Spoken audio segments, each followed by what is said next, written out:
Un seul être vous manque et tout est dépeuplé. La famille Pernot-Marquez ne rend plus que jamais compte. Le 2 mars dernier, Jean-Pierre Pernaut décédait peu avant ses 72 ans des conséquences de son cancer du poumon. Après avoir battu autant qu'il le pouvait, l'emblématique présentateur du Trésor de TF1 a tiré sa révérence, laissant derrière lui 3 petits-enfants, 4 enfants et une femme éplorée. Leur peine est incommensurable. Mais tous tentent peu à peu de reprendre le cours normal de leur vie. Nathalie Marquet réapparaît publiquement depuis quelques semaines, se nourrissant de ses rencontres avec les fans de son défunt époux et de leur soutien. Son aîné, Lou Pernaut, aussi, reprend sa vie en main. Influenceuse, elle tente de cacher sa peine derrière son joli sourire lors de publications sur les réseaux sociaux. Mais cette présence et son sourire lui sont vivement reprochés. Ses détracteurs ne comprennent pas comment elle peut déjà se montrer souriante alors que son père n'est décédé qu'il y a 2 mois et demi. Elle aurait déjà fait son deuil et cela agace.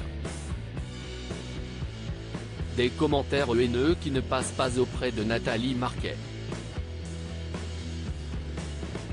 Elle a une façon très différente de réagir à la mort de son père que mon fils, qui est plus réservé, remarque cette maman auprès de Ciné Télé Revue, qu'il a interrogé le 7 mai dernier à l'occasion du Télévis, qui récolte des dons pour la recherche des cancers.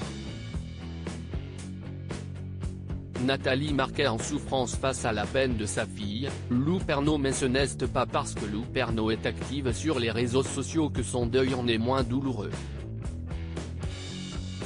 Croyez-moi, quand elle est dans sa chambre, elle pleure énormément, confie non sans émotion Nathalie Marquet, avant de rappeler, chaque personne réagit différemment. Si elle peut comprendre que des gens, de l'extérieur, se demandent comment elle peut s'afficher en train de rire sur Instagram, Nathalie Marquet estime que si est sa façon de gérer cette terrible épreuve. Ce qui ne regarde en rien ces autres dont le jugement n'est pas permis.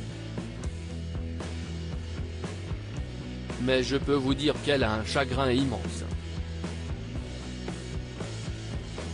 Dès qu'elle ferme son smartphone, elle n'est pas bien. Je la récupère à la petite cuillère, tient à préciser sa mère qui, en plus de son propre chagrin, doit aider ses enfants à traverser ce drame. Le regard des personnes extérieures est donc le cadet de leurs soucis. Loading widget.